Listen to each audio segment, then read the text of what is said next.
स्वागत है आपका दोस्तों बिहार न्यूज में। मैं हूं फिरदौस गनी और आप देख रहे हैं केटीवी लाइव। दोस्तों आज हो चुका है 19 जुलाई 2026। तो आज की पूरे बिहार की टॉप न्यूज लेकर आए हैं आपके लिए। वीडियो शुरू करने से पहले आपसे रिक्वेस्ट है कि अगर आप पहली बार चैनल पर आए हैं तो चैनल को सब्सक्राइब करके बेल आइकन को प्रेस कर दीजिए और साथ ही साथ वीडियो को लाइक कर दीजिए, अपने दोस्तों के साथ शेयर भी कीजिए। तो चलिए चलते हैं आज की खबरों की ओर। दोस्तों बिहार न्यूज की शुरुआत सबसे पहले करेंगे कि बिहार पंचायत चुनाव टला, परिसीमन से बदलेगा पूरा सियासी नक्शा। 12,500 पंचायतें, 1,76,000 वार्ड और सरकार पर 550 करोड़ का नया बोझ। दरअसल बात यह है कि बिहार में प्रस्तावित पंचायत चुनाव फिलहाल टलने की संभावना है। इसकी प्रमुख वजह पंचायती राज संस्थानों का नए सिरे से परिसीमन है। जब सरकार 2011 की जनगणना के आधार पर पंचायतों, पंचायत समिति और फिर जिला परिषद क्षेत्रों का पुनर्गठन करेगी। इस प्रक्रिया के बाद बिहार में ग्राम पंचायतों की संख्या लगभग 8,041 से बढ़कर के 12,500 और फिर वार्डों की संख्या 1,09,000 से बढ़कर के करीब 1,76,000 होने की अनुमान है। परिसीमन के बाद मुखिया, सरपंच, पंचायत समिति सदस्य और फिर जिला परिषद सदस्यों की संख्या में भी जबरदस्त तरीके से वृद्धि होगी। इसके साथ ही पंचायतों का राजनीतिक समीकरण पूरी तरह से बदलने की संभावना जताई जा रही है। सरकार का कहना है कि इस बदलाव का उद्देश्य आबादी के अनुसार बेहतर प्रतिनिधित्व सुनिश्चित करना है। अब जेल से हुई जज के सामने पेश होंगे कैदी, बिहार में शुरू होगी नई डिजिटल न्याय व्यवस्था। दरअसल बात है कि बिहार की जेलों में न्यायिक प्रक्रिया को तेज और फिर सुरक्षित बनाने के लिए नई डिजिटल व्यवस्था शुरू करने जा रही है। इसके तहत कैदियों को हर पेशी पर अदालत ले जाने के बजाय वीडियो कॉन्फ्रेंसिंग के माध्यम से सीधे जेल से ही जज के सामने पेश किया जाएगा। इस पहल के लिए बेउर आदर्श केंद्र कारा के तर्ज पर अन्य जेलों को भी न्याय स्मृति प्रणाली से जोड़ा जा रहा है। इस डिजिटल व्यवस्था के लागू होने के बाद कैदियों को अदालत ले जाने में लगने वाले समय, सुरक्षा बलों की तैनाती और फिर परिवहन पर होने वाला खर्च कम होगा। साथ ही सुनवाई की प्रक्रिया पहले से अधिक तेज और फिर प्रभावी होने की उम्मीद है। बिहार में दूध लूट, टैंकर पलटते ही बोतल बाल्टी लेकर दौड़े लोग, किसी ने सीधे लगा दिया मुंह, वीडियो हुआ वायरल। दरअसल बात है कि बिहार में एक दूध से भरा टैंकर सड़क पर पलट गया, जिसके बाद आसपास मौजूद लोग बोतल, बाल्टी, डिब्बा और फिर अन्य बर्तन लेकर के मौके पर पहुंच गए। जब सड़क पर बह रहे दूध को भरने की होड़ मच गई, जबकि कुछ लोग टैंकर से सीधे दूध पीते नजर आए। इस पूरी घटना का वीडियो सोशल मीडिया पर तेजी से वायरल हो रहा है। हालांकि वीडियो के स्थान और फिर समय की आधिकारिक पुष्टि भी नहीं हुई है। वीडियो में देखा जा सकता है कि टैंकर पलटने के बाद लोग बिना देर किए मुफ्त में बह रहे दूध को इकट्ठा करने में जुट गए हैं। किसी ने बाल्टी भर ली तो फिर किसी ने बोतल, जबकि कुछ लोग सीधे टैंकर के पास पहुंचकर के दूध पीते दिखाई दिए हैं। एक साथ की 2 सरकारी नौकरी, 9 साल तक दोनों विभाग से वसूलता रहा पैसा। दरअसल बात है कि सरकारी नौकरी में बड़ा फर्जीवाड़ा सामने आया है। बिहार के औरंगाबाद जिला से एक लिपिक पर आरोप है कि उसने करीब 9 साल तक एक साथ 2 विभागों में नौकरी की है और दोनों जगहों से नियमित वेतन उठाता रहा। मामले का खुलासा जांच के दौरान हुआ है, जिसके बाद संबंधित कर्मचारी को निलंबित ही कर दिया गया है। अब पूरे प्रकरण की विस्तृत जांच की जा रही है। जांच में सामने आया है कि संबंधित कर्मचारी बिहार के एक विभाग के साथ साथ पड़ोसी राज्य झारखंड के सरकारी विभाग में भी कार्यरत था।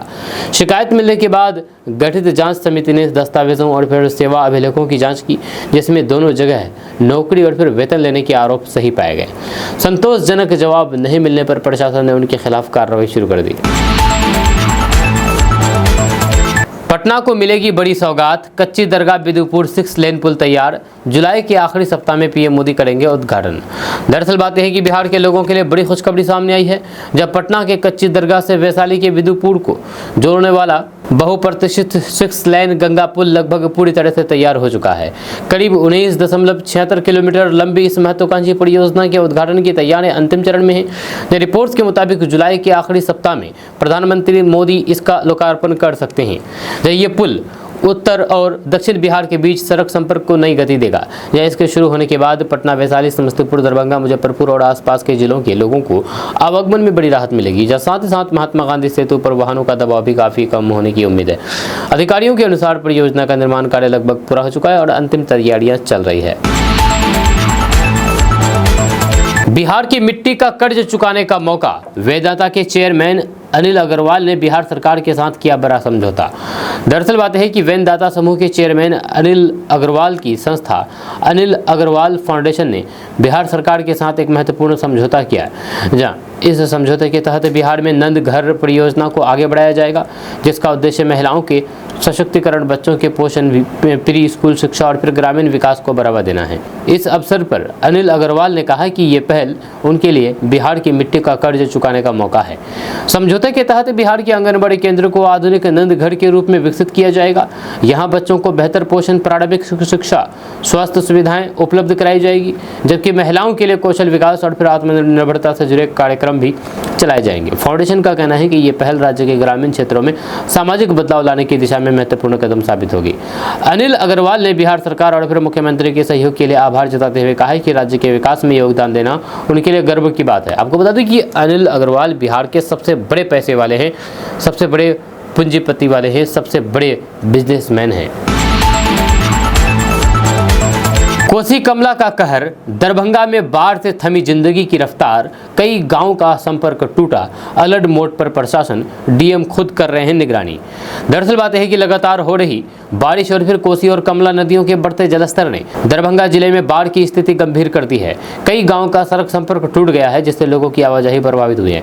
निचले इलाकों में पानी भरने के कारण जनजीवन अस्त व्यस्त हो गया है और प्रशासन ने प्रभावित क्षेत्र में सतर्कता बढ़ा दी है। जब बिहार में हाल के दिनों में भारी बारिश और फिर बाढ़ जैसी स्थिति को देखते हुए मौसम विभाग ने भी कई जिलों के लिए अलर्ट जारी कर दिया है। जिला प्रशासन के अनुसार बाढ़ प्रभावित इलाकों पर लगातार नजर रखी जा रही है। राहत और फिर बचाव कार्यों के लिए अधिकारियों की टीमों को सक्रिय किया गया है, जबकि जिला पदाधिकारी स्वयं हालात की निगरानी कर रहे हैं। संवेदनशील क्षेत्र में नाव, राहत सामग्री और फिर आवश्यक संसाधनों की व्यवस्था की जा रही है, ताकि जरूरत पड़ने पर लोगों को तत्काल सहायता पहुंचाई जा सके। वहीं पर प्रशासन ने लोगों से नदी किनारे और फिर जल भराव क्षेत्र में अनावश्यक आवाजाही से बचने की अपील की है। साथ ही स्थानीय अधिकारियों को स्थिति पर लगातार नजर रखने की और किसी भी आपात स्थिति में तुरंत कार्रवाई करने के भी निर्देश दिए गए हैं। क्या मैंने कहा था नेपाल जाओ? रोशन आनंद के भाई प्रिंस यादव की मौत पर खान सर ने तोड़ी चुप्पी। दरअसल बात यह है कि पटना के चर्चित कोचिंग विवाद और फिर रोशन आनंद के भाई प्रिंस यादव की नेपाल में हुई संदिग्ध मौत के मामले पर खान सर ने पहली बार खुलकर के अपनी प्रतिक्रिया दी है। एक इंटरव्यू में उन्होंने अपने ऊपर लगाए गए आरोपों को सिरे से खारिज करते हुए कहा है कि क्या मैंने कहा था कि नेपाल जाओ। उन्होंने दावा किया है कि उन्हें इस पूरे मामले में बेवजह जिम्मेदार ठहराया जा रहा है। खान सर ने कहा है कि उन्होंने कभी किसी को नेपाल जाने, हथियार रखने, रंगदारी मांगने या फिर किसी आपराधिक गतिविधियों में शामिल होने के लिए नहीं कहा। उन्होंने ये भी दावा कर दिया है कि प्रिंस यादव के खिलाफ पहले से कई आपराधिक मामले दर्ज थे और वे जांच एजेंसियों की कार्रवाई के कारण नेपाल गया था। साथ ही उन्होंने स्पष्ट किया है कि वे किसी पर व्यक्तिगत आरोप नहीं लगा रहे हैं, बल्कि जांच और उपलब्ध रिकॉर्ड से जुड़ी बातों का जिक्र कर रहे हैं। 7 फेरे मांग में सिंदूर और शादी हो गई, पर दुल्हन ने वो कांड कर डाला जो दूल्हा ठगा रह गया। दरअसल बात है कि बिहार में शादी के कुछ ही समय बाद एक ऐसा मामला सामने आया है जिसने सभी को हैरान कर दिया है। 7 फेरे लेने और फिर मांग में सिंदूर भरने के बाद दुल्हन ससुराल पहुंची, लेकिन उसी रात वे घर में रखे नकदी और फिर जेवरात लेकर के फरार हो गई। जब परिजनों ने उनकी तलाश शुरू की तो फिर उसकी कहीं और पता नहीं चला। जब पीड़ित परिवार ने मामले की शिकायत पुलिस से की है और इसे सुनियोजित ठगी बताया है। जब दूल्हे के परिवार वालों का आरोप है कि शादी पूरी रीति रिवाज के साथ संपन्न हुई थी और किसी को भी दुल्हन पर शक नहीं हुआ। जब घटना के बाद पता चला है कि दुल्हन का मोबाइल फोन बंद है और उससे संपर्क नहीं हो पा रहा है। पुलिस ने शिकायत दर्ज करके मामले की जांच शुरू कर दी है तथा दुल्हन और फिर उससे जुड़े लोगों की तलाश की जा रही है। यह प्रारंभिक जांच में पुलिस सभी पहलुओं से मामले की पड़ताल कर रही है। अधिकारियों का कहना है कि यदि शादी के नाम पर ठगी या फिर किसी गिरोह की संलिप्तता सामने आती है तो फिर संबंधित लोगों के खिलाफ कड़ी कानूनी कार्रवाई की जाएगी। बिहार सरकार का बड़ा फैसला, गंभीर बीमारियों के इलाज के लिए अब मिलेगा 4 लाख रुपए तक का अनुदान। दरअसल बात है कि गंभीर और असाध्य बीमारियों से जूझ रहे अभ्यर्थी, आर्थिक रूप से कमजोर मरीजों के लिए बिहार सरकार ने बड़ी राहत की घोषणा की है। मुख्यमंत्री चिकित्सा सहायता कोष के तहत अब पात्र मरीजों को इलाज के लिए अधिकतम 4 लाख रुपए तक की आर्थिक सहायता मिलेगी। पहले इस योजना के तहत अधिकतम 2.5 लाख रुपए की सहायता दी जाती थी। सरकार के इस फैसले से कैंसर, किडनी, हृदय, लीवर, न्यूरो समेत अन्य गंभीर बीमारियों के मरीजों को महंगे इलाज का खर्च उठाने में बड़ी राहत मिलेगी। आवेदन और फिर आवश्यक दस्तावेजों की सत्यापन के बाद पात्र मरीजों को बीमारी की गंभीरता और फिर इलाज की लागत के आधार पर सहायता राशि उपलब्ध कराई जाएगी। नई व्यवस्था के तहत जयप्रभा मेंदाता सुपर स्पेशलिटी अस्पताल पटना में रेफर के माध्यम से भर्ती भर्ती होने के वाले पात्र मरीज भी इस बढ़ी हुई सहायता का लाभ ले सकेंगे। स्वास्थ्य विभाग का मानना है कि इलाज की बढ़ती लागत को देखते हुए सहायता राशि बढ़ाना जरूरी था। अधिकारियों के अनुसार आय सीमा और अनुदान राशि में वृद्धि से पहले की तुलना में अधिक जरूरतमंद मरीज इस योजना का लाभ उठा सकेंगे। सरकार ने पात्र लाभार्थियों से आवश्यक दस्तावेजों के साथ आवेदन करके योजना का लाभ लेने की अपील की है। क्या फंस गया है नितिन नवीन का बांकीपुर? 4 दिन में पटना लौटे बीजेपी अध्यक्ष। दरअसल बात है कि बिहार विधानसभा चुनाव से पहले राजधानी की बांकीपुर विधानसभा सीट यानी कि पटना की बांकीपुर विधानसभा सीट एक बार फिर से राजनीतिक चर्चा का केंद्र बन गई है। बीजेपी के राष्ट्रीय अध्यक्ष महज 4 दिन के बाद ही दोबारा पटना लौट आए, जहां उनके इस दौरे को लेकर के राजनीतिक हलकों में सवाल उठ रहे हैं कि क्या बीजेपी को अपने मजबूत घर बांकीपुर में अपेक्षा से अधिक चुनौती का सामना करना पड़ रहा है। पार्टी की ओर से यहां चुनाव प्रचार तेज कर दिया गया। रिपोर्ट्स के मुताबिक राष्ट्रीय अध्यक्ष बांकीपुर में बीजेपी प्रत्याशी के समर्थन में जनसभा और फिर चुनावी कार्यक्रमों में हिस्सा लेंगे। लगातार हो रहे शीर्ष नेताओं के दौरे को विपक्ष बीजेपी की बढ़ती चिंता से जोड़ रहा है, जबकि पार्टी का कहना है कि ये सामान्य चुनावी राजनीति का हिस्सा है और हर महत्वपूर्ण सीट पर पूरी ताकत के साथ प्रचार किया जा रहा है। बांकीपुर सीट को बीजेपी का पारंपरिक घर माना जाता है, लेकिन इस बार उपचुनाव के कारण मुकाबला काफी दिलचस्प हो गया है। राजनीतिक विश्लेषकों का मानना है कि इस सीट का परिणाम सिर्फ स्थानीय राजनीति तक सीमित नहीं रहेगा। बिहार में बालू गिट्टी की अवैध खेल पर सरकार की डिजिटल स्ट्राइक, सीधे स्टोरेज सेंटर से ही कटेगा चालान। दरअसल बात है कि बिहार सरकार ने बालू गिट्टी और फिर अन्य खनिजों के अवैध खनन, परिवहन और फिर भंडारण पर रोक लगाने के लिए बड़ा कदम उठाया है। अब बिहार के सभी अधिकृत खनिज भंडारण केंद्रों पर जियो फेंसिंग अनिवार्य की जाएगी और ई चालान सीधे स्टोरेज सेंटर से ही जारी होगा।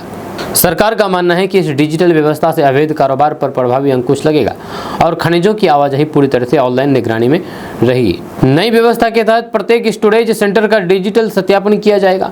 जियो फेंसिंग के दायरे में आने के बाद बिना अधिकृत स्थान से ई चालान जारी नहीं किया जा सकेगा। इससे खनिजों की ट्रेनिंग, फर्जी चालानों पर रोक लगेगी और फिर राजस्व की चोरी को कम करने में मदद मिलेगी। सरकार का कहना है कि पारदर्शिता बनाने के लिए पूरी प्रक्रिया को तकनीकी आधारित बनाया जा रहा है। खनन विभाग के अनुसार इस व्यवस्था के लागू होने के बाद अवैध भंडारण और फिर परिवहन के मामलों पर कड़ी निगरानी रखी जाएगी। बिहार में डीएम, बीडीओ जैसे अफसरों को ट्रांसफर से केंद्र खफा, सम्राट सरकार के आदेश पर जताई आपत्ति। दरअसल बात है कि बिहार सरकार द्वारा हाल ही में डीएम, बीडीओ समेत कई प्रशासनिक अधिकारियों के बड़े पैमाने पर किए गए तबादलों पर केंद्र सरकार ने आपत्ति जताई है। गृह मंत्रालय ने बिहार के मुख्य सचिव को पत्र भेजकर के कहा है कि जनगणना कार्य में लगे अधिकारियों का तबादला केंद्र की पूर्व अनुमति के बिना नहीं किया जाना चाहिए। केंद्र सरकार ने अपने पत्र में स्पष्ट किया है कि जिन अधिकारियों को जनगणना से संबंधित जिम्मेदारी सौंपी गई है, उनके हस्तांतरण से पहले निर्धारण दिशा निर्देशों का पालन आवश्यक है। रिपोर्ट्स के अनुसार बिहार सरकार की हालिया तबादला आदेश में ऐसे कई अधिकारी शामिल थे जिन्हें जनगणना कार्य से जोड़ा गया था। इसी आधार पर केंद्र ने राज्य सरकार के इस फैसले मामले पर स्पष्टीकरण मांगा है और फिर नियमों का पालन सुनिश्चित करने के लिए कहा है। बच्चों से बेंच ढुलवाने वाली 2 महिला शिक्षक सस्पेंड, वीडियो सामने आने के बाद शिक्षा विभाग का एक्शन। दरअसल बात है कि बिहार के अररिया जिला के फॉरबिसगंज स्थित प्राथमिक विद्यालय खजूरबाड़ी में बच्चों से बेंच ढुलवाने और उन बेंचों पर चलकर के स्कूल परिसर में प्रवेश करने का वीडियो सोशल मीडिया पर तेजी से वायरल होने के बाद शिक्षा विभाग ने सख्त कार्रवाई की है। मामले की जांच के बाद संबंधित 2 महिला शिक्षकों को तत्काल प्रभाव से निलंबित कर दिया गया है। विभाग ने इसे बच्चों के हितों और फिर शिक्षक आचरण के विपरीत मानते हुए कार्रवाई की है। जांच में सामने आया है कि विद्यालय परिसर में जल जमाव के कारण शिक्षिकाओं ने बच्चों से बेंच लगवा करके रास्ता तैयार कराया और स्वयं उन बेंचों पर चल करके स्कूल पहुंची। घटना का वीडियो वायरल होने के बाद जिला शिक्षा प्रशासन ने मामले का संज्ञान लिया और फिर संबंधित शिक्षकों से स्पष्टीकरण मांगा है। जांच रिपोर्ट के आधार पर दोनों के खिलाफ निलंबन की कार्रवाई की गई है। शिक्षा विभाग ने स्पष्ट कर दिया है कि विद्यालय में बच्चों से इस प्रकार का कार्य करना स्वीकार्य नहीं है।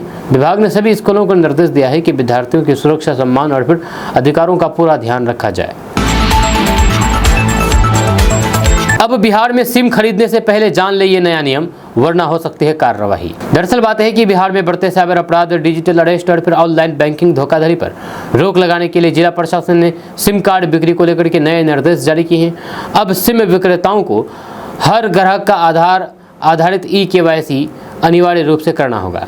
संदिग्ध या फिर फर्जी दस्तावेजों पर सिम जारी करने पर कड़ी कार्रवाई की जाएगी। प्रशासन ने सभी सिम विक्रेताओं को नियमों का सख्ती से पालन करने का निर्देश दिया है।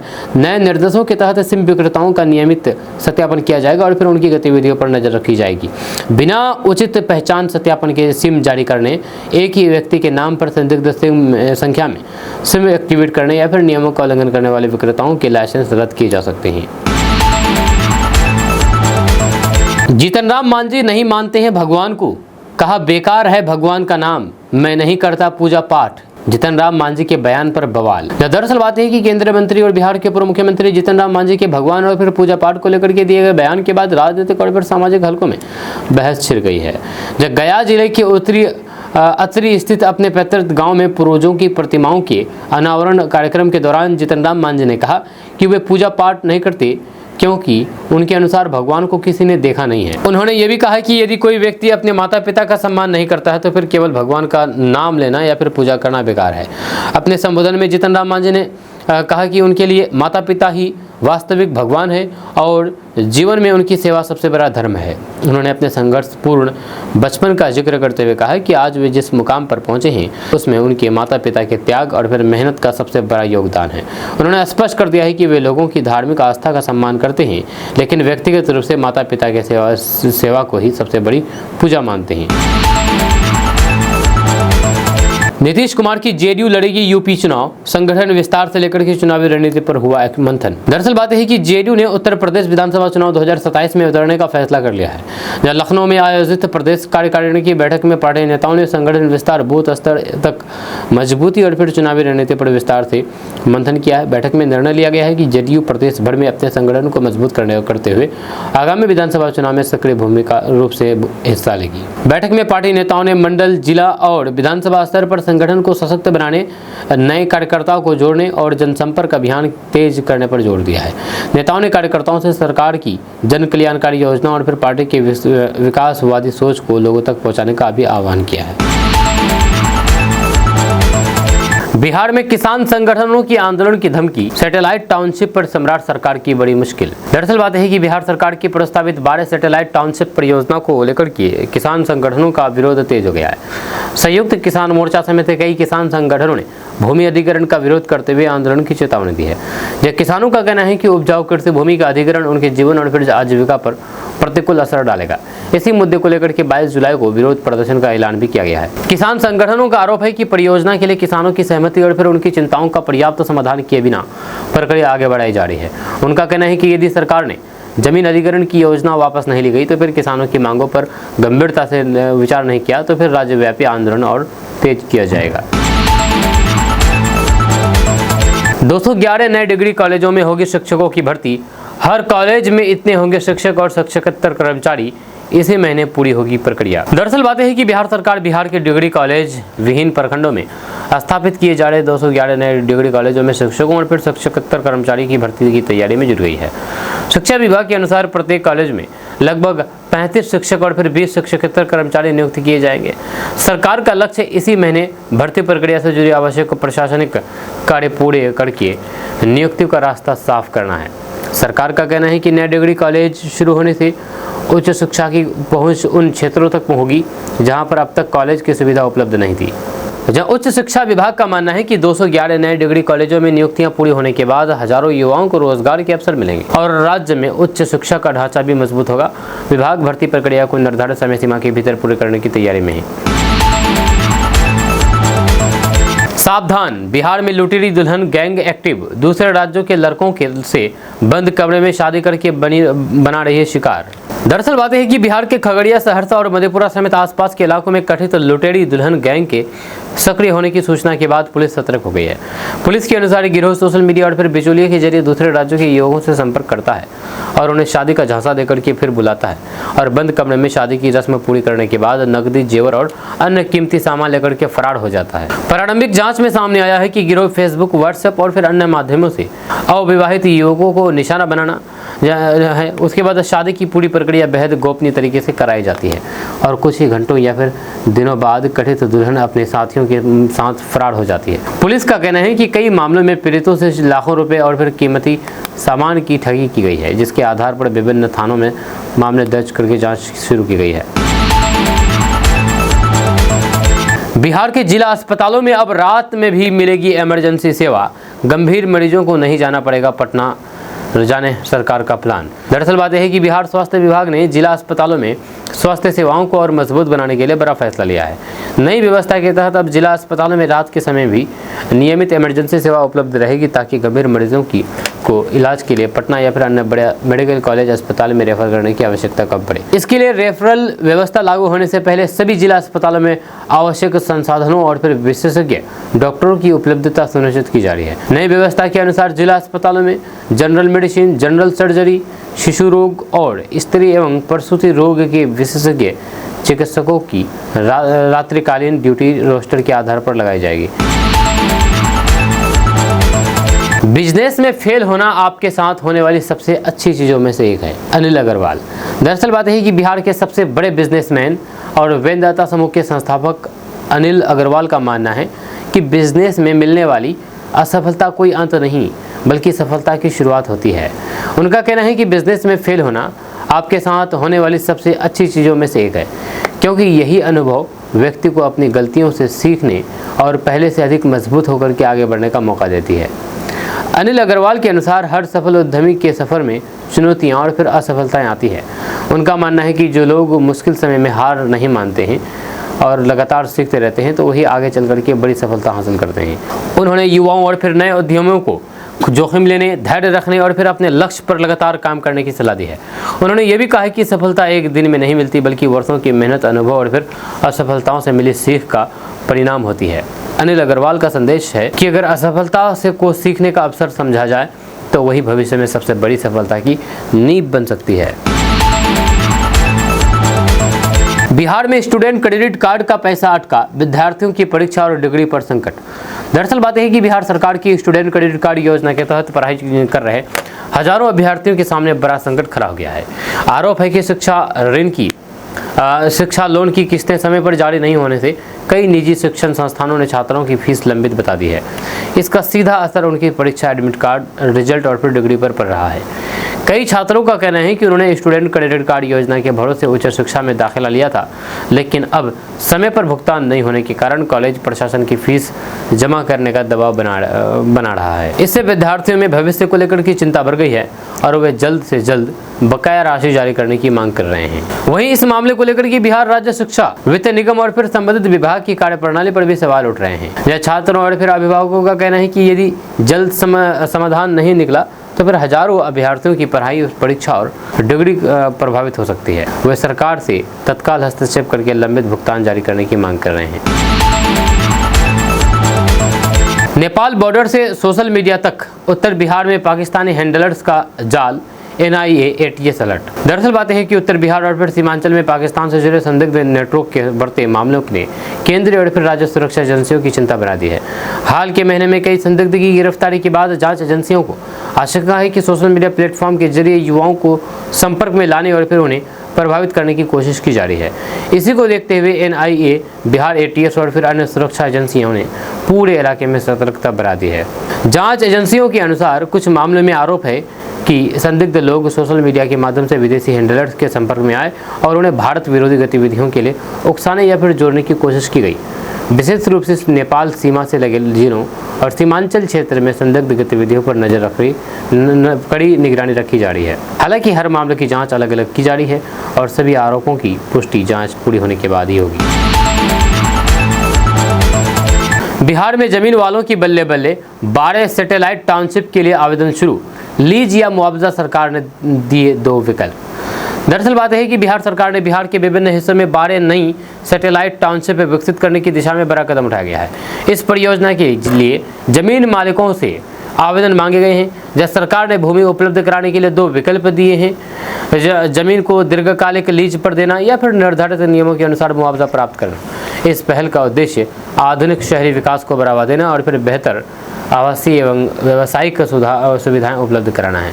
सरकार का कहना है कि जिन क्षेत्रों में सैटेलाइट टाउनशिप विकसित की जाएगी वहां पर सड़क, बिजली, पानी, सीवरेज, शिक्षा, स्वास्थ्य और अन्य बुनियादी सुविधाओं का विस्तार किया जाएगा। इससे स्थानीय लोगों को रोजगार के नए अवसर मिलने के साथ साथ जमीन की कीमतों में भी बढ़ोतरी होने की संभावना है। इच्छुक भूमि मालिक निर्धारित प्रक्रिया के तहत आवेदन कर सकते हैं। अब बिहार में सिम खरीदने से पहले जान ले ये नया नियम, वरना हो सकती है कार्रवाई। दरअसल बात है कि बिहार में बढ़ते साइबर अपराध, डिजिटल अरेस्ट और फिर बैंकिंग धोखाधड़ी पर रोक लगाने के लिए जिला प्रशासन ने सिम कार्ड की बिक्री और फिर सत्यापन प्रक्रिया को लेकर के सख्ती बढ़ा दी है। नए निर्देश के तहत सिम विक्रेताओं को प्रत्येक ग्राहक की पहचान का पूरी तरह से सत्यापन यानी कि KYC करना है। नियमों का उल्लंघन करने वाले सिम विक्रेताओं के खिलाफ कानूनी कार्रवाई की जाएगी। प्रशासन ने सभी मोबाइल सिम विक्रेताओं को निर्देश दिया गया है कि बिना वैध दस्तावेज और फिर निर्धारित प्रक्रिया के किसी भी व्यक्ति को सिम जारी न करें। संदिग्ध लेनदेन, फर्जी दस्तावेज या फिर एक ही व्यक्ति के नाम पर असामान्य संख्या में सिम जारी होने की स्थिति में तत्काल संबंधित अधिकारियों को सूचना देने के लिए कहा गया है। बिहार में हेली टूरिज्म एवं एयर टूरिज्म सेवा शुरू, सीएम सम्राट चौधरी ने पटना जॉय राइड का किया शुभारंभ। दरअसल बात है कि बिहार सरकार ने बिहार में पर्यटन को नई पहचान देने के उद्देश्य से मुख्यमंत्री बिहार हेली टूरिज्म एवं एयर टूरिज्म सेवा योजना 2026 की शुरुआत कर दी है। मुख्यमंत्री सम्राट चौधरी ने पटना एयरपोर्ट परिसर से पटना जॉय राइड का शुभारंभ किया है। इस योजना के तहत पर्यटक अब हेलीकॉप्टर और छोटे विमान के जरिए बिहार के ऐतिहासिक, धार्मिक और प्राकृतिक पर्यटन स्थलों का हवाई सफर कर सकेंगे, जिससे राज्य में पर्यटन और फिर निवेश को बढ़ावा मिलने की उम्मीद है। नई सेवा के तहत पटना जॉय राइड में पर्यटक लगभग 1200 फीट की ऊंचाई से पटना शहर का हवाई नज़ारा देख सकेंगे। इस जॉय राइड का किराया 2100 रुपये प्रति व्यक्ति रखा गया है और उड़ान की अवधि 10 मिनट होगी, यानी कि 10 मिनट तक उड़ेगी। इसके अलावा चरणबद्ध तरीके से पटना को राजगीर, वाल्मीकि नगर और कैमूर जैसे प्रमुख पर्यटन स्थलों से हवाई सेवा के माध्यम से जोड़ने की भी योजना है। राज्य सरकार का कहना है कि हेली टूरिज्म एवं एयर टूरिज्म सेवा से बिहार के पर्यटन क्षेत्र को नई गति मिलेगी, स्थानीय स्तर पर रोजगार के अवसर बढ़ेंगे और देश विदेश के पर्यटकों को राज्य के प्रमुख स्थलों तक तेज और फिर सुविधाजनक पहुंच उपलब्ध होगी। वहीं पर सरकार का मानना है कि ये पहल बिहार को पर्यटन के क्षेत्र में नई पहचान दिलाने की दिशा में एक महत्वपूर्ण कदम साबित होगी। गया जिला में सम्राट के खिलाफ कांग्रेस का फूटा गुस्सा, ग्रामीण क्षेत्रों में नए टैक्स के विरोध में फूका मुख्यमंत्री का पुतला। दरअसल बात है कि बिहार सरकार द्वारा ग्रामीण पंचायतों में नए टैक्स लागू किए जाने के फैसले के विरोध में कांग्रेस ने गया में जोरदार प्रदर्शन किया है। जिला कांग्रेस कमेटी के नेतृत्व में कार्यकर्ताओं ने राज्य सरकार के खिलाफ नारेबाजी करते हुए मुख्यमंत्री सम्राट चौधरी का पुतला फूंका है। प्रदर्शनकारियों ने आरोप लगाया है कि सरकार ग्रामीण जनता पर अनावश्यक आर्थिक बोझ डाल रही है और इस फैसले को तत्काल वापस लेने की मांग की है। कांग्रेस नेताओं का कहना है कि पहले से महंगाई और फिर आर्थिक कठिनाइयों का सामना कर रहे ग्रामीण परिवारों पर नया टैक्स थोपना उचित नहीं है। प्रदर्शन के दौरान नेताओं ने कहा कि पंचायतों के विकास के नाम पर लोगों से अतिरिक्त वसूली की जा रही है, जबकि सरकार को पहले मौजूदा योजनाओं के प्रभावी क्रियान्वयन पर ध्यान देना चाहिए। उन्होंने चेतावनी दी है कि यदि सरकार ने ये फैसला वापस नहीं लिया तो फिर आंदोलन को और व्यापक बनाया जाएगा। एक ही घर से बनेंगे 3 डॉक्टर, किराना दुकानदार के तीनों बच्चों ने पास की नीट परीक्षा, परिवार में जश्न का माहौल।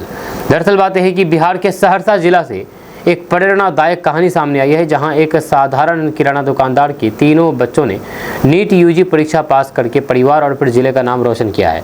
जब पिता रोहित कुमार की छोटी सी किराना की दुकान से परिवार का गुजारा चलता है, लेकिन सीमित संसाधनों के बावजूद भी उन्होंने बच्चों की पढ़ाई में कोई भी कमी नहीं आने दी।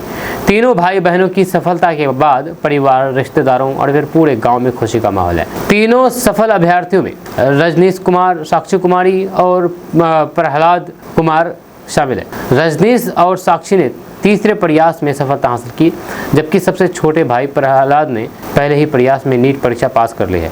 तीनों ने सहरसा में रहकर ही तैयारी की और बड़े शहरों या फिर महंगे कोचिंग संस्थानों का सहारा नहीं लिया है। उनका कहना है कि नियमित पढ़ाई, अनुशासन और फिर परिवार के सहयोग ने उन्हें ये मुकाम हासिल किया है। माता पिता ने बच्चों की इस उपलब्धि को वर्षों की मेहनत और फिर संघर्ष का परिणाम बताया है। मां पूनम देवी ने कहा है कि उन्हें हमेशा विश्वास था कि उनके बच्चे एक दिन डॉक्टर बनकर के परिवार का नाम रोशन करेंगे। वहीं पर तीनों भाई बहनों की सफलता अब उन विद्यार्थियों के लिए प्रेरणा बन गई है जो सीमित संसाधनों के बावजूद भी बड़े सपने देखते हैं और उन्हें पूरा करने के लिए लगातार मेहनत करते हैं। दोस्तों, अब बिहार के गांव में भी शहरों जैसा टैक्स लगेगा। मकान, दुकान का भी टैक्स देना होगा। जब बिहार में गांव में रहना अब महंगा पड़ने वाला है। सम्राट चौधरी सरकार ग्रामीण इलाकों में भी शहरों की तरह होल्डिंग टैक्स समेत कई अन्य तरह के टैक्स लगाने जा रही है। आप जिस घर में रहते हैं उस घर का आपको टैक्स देना होगा। आपके पास जितने घर हैं सभी का अलग अलग टैक्स देना होगा। जी हाँ, सरकार ये वसूली ग्राम पंचायतों के माध्यम से करेगी, जिसके मुताबिक अगर जिसके पास गांव में घर और दुकान है उन्हें 50 रुपये से लेकर के 5,000 रुपये तक के होल्डिंग टैक्स देने पड़ेंगे। इसके अलावा कई अन्य प्रकार के भी टैक्स वसूले जाएंगे। अब इस मामले को लेकर के विपक्ष सरकार पर हमलावर हो गई है। बक्सर से सांसद सुधाकर सिंह ने इस टैक्स को जजिया कर बताया है, जजिया टैक्स करार दिया है। उन्होंने कहा है कि बिहार सरकार मुगलों से भी ज्यादा क्रूर तरीके से गांव में रहने वाले गरीब लोगों से को टैक्स वसूलने जा रही है। वो गरीब लोगों से उन्होंने आरोप लगाया है कि गांव में रहने वाले लोगों का जीवन नरक बनाने के लिए सरकार ने यह कानून लाई है। अपने प्रेस कॉन्फ्रेंस में सांसद सुधाकर सिंह ने कहा कि सरकार गांव की गरीब जनता को कुचलने का प्रयास कर रही है। सम्राट चौधरी सरकार ने नल जल, स्ट्रीट लाइट, खेतों में पटवन के नाम पर टैक्स वसूलने जा रही है। उन्होंने आगे आरोप लगाया है कि सरकार गांव में घर बनाने के नाम पर टैक्स वसूलेगी। इसके अलावा गांव में अगर कोई व्यक्ति रेहड़ी लगाता है, समोसे की दुकान खोलता है या फिर मोची का काम करता है तो उसे भी टैक्स देना पड़ेगा। सुधाकर सिंह ने कहा कि सरकार ने टैक्स को लेकर के अपनी योजनाओं की जानकारी नहीं दी है। उन्होंने इसे जनता को तबाह करने का टैक्स बताया है। आपको बता दें कि सम्राट चौधरी सरकार गांव में शहरों की तरह होल्डिंग टैक्स लगाने जा रही है। इस संबंध में जल्द ही पंचायती राज विभाग आदेश जारी कर देगा और वसूली की प्रक्रिया शुरू हो जाएगी।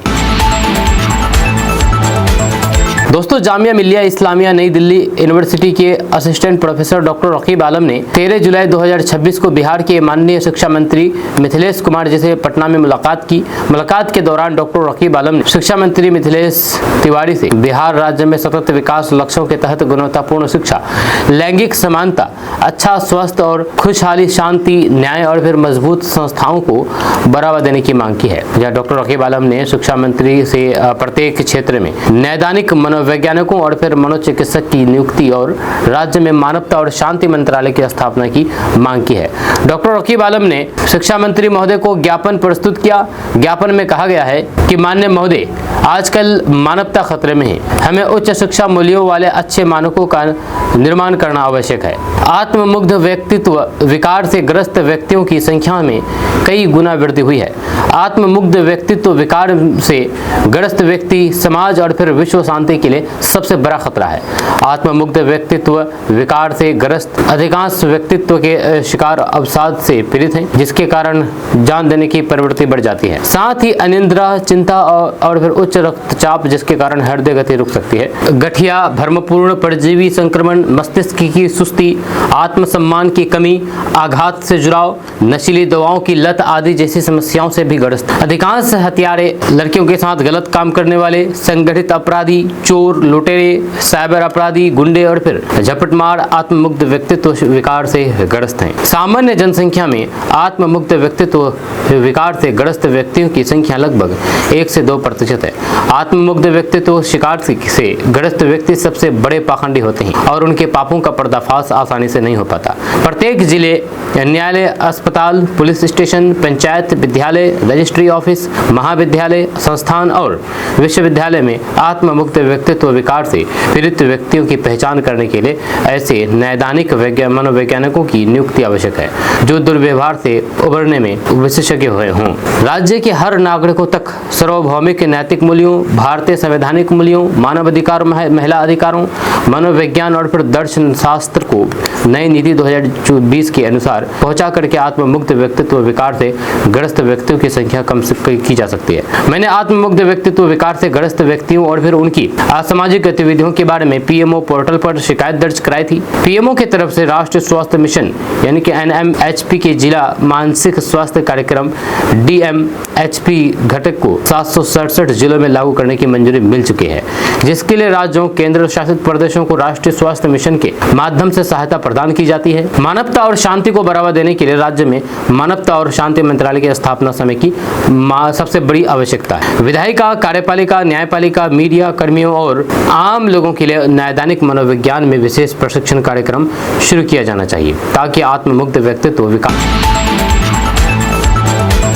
दोस्तों, बहादुरगंज प्रखंड क्षेत्र संख्या 7 के लोगों के लिए राहत भरी खबर है। लंबे समय से ट्रांसफार्मर और जर्जर बिजली तारों की समस्या से जूझ रहे क्षेत्रवासियों की मांग पर अब 2 नए ट्रांसफार्मर लगा दिए गए हैं। साथ ही एक पंचायत में जर्जर बिजली तार भी बदले गए हैं। जनप्रतिनिधि का कहना है कि जल्द ही 2 और ट्रांसफार्मर लगाए जाएंगे। हम आपको इस पूरी खबर के बारे में बताएंगे विस्तार से, डिटेल से। उससे पहले आप हमारे इस पेज को फॉलो कर लीजिए। दरअसल बातें है कि किशनगंज जिले के बहादुरगंज प्रखंड क्षेत्र संख्या 7 में बिजली व्यवस्था को मजबूत करने की दिशा में महत्वपूर्ण पहल की गई है। जिला परिषद सदस्य नाजिम अहमद की पहल पर क्षेत्र में 2 नए ट्रांसफार्मर लगाए गए हैं, जिससे स्थानीय लोगों को बिजली की समस्याओं से राहत मिलने की उम्मीद है। जानकारी के अनुसार पहला ट्रांसफार्मर बनगामा पंचायत के केलाबाड़ी दस्तगीर वार्ड संख्या 2 में लगाया गया है, जबकि दूसरा ट्रांसफार्मर बनगामा पंचायत के वार्ड संख्या 7 में स्थापित किया गया है। इन दोनों क्षेत्रों के लोग लंबे समय से कम वोल्टेज और बार-बार बिजली बाधित होने की समस्याओं का सामना कर रहे थे। इसके अलावा चंदवार पंचायत के जाहिद टोला में करीब 800 मीटर जर्जर बिजली तार भी बदले गए हैं। स्थानीय लोगों का कहना है कि पुराने और क्षतिग्रस्त तारों के कारण बिजली आपूर्ति प्रभावित होती थी और दुर्घटनाओं का भी खतरा बना रहता था। वहीं जिला परिषद सदस्य नाजिम अहमद ने बताया है कि कुछ दिन पहले क्षेत्र के लोग ट्रांसफार्मर बदलने और जर्जर तारों को बदलने की मांग को लेकर के उनके पास पहुंचे थे। उन्होंने लोगों की समस्या को गंभीरता से लेते हुए संबंधित अधिकारियों के समक्ष मामला उठाया, जिसके बाद ये कार्य पूरा कराया गया है। यही नहीं, उन्होंने ये भी घोषणा की है कि आने वाले दिनों में क्षेत्र संख्या 7 में 2 और नए ट्रांसफार्मर लगाए जाएंगे ताकि बाकी गांव की बिजली समस्याओं का भी समाधान किया जा सके। नाजिम अहमद ने इस कार्य में सहयोग के लिए किशनगंज के जिलाधिकारी नवीन कुमार और बिजली विभाग के अधिकारियों और फिर संबंधित कर्मचारियों का आभार भी जताया है। स्थानीय लोगों ने उम्मीद जताई है कि नए ट्रांसफार्मर और बदले गए बिजली तारों से बिजली आपूर्ति पहले की तुलना में बेहतर होगी और क्षेत्र के लोगों को बार-बार होने वाली बिजली संबंधित परेशानी से राहत मिलेगी। साथ ही लोगों ने शेष क्षेत्र में भी जल्द आवश्यक बिजली सुविधाएं उपलब्ध कराने की मांग की है। आपका इसके बारे में क्या कहना है, नीचे कमेंट बॉक्स में कमेंट करके जरूर बताइएगा।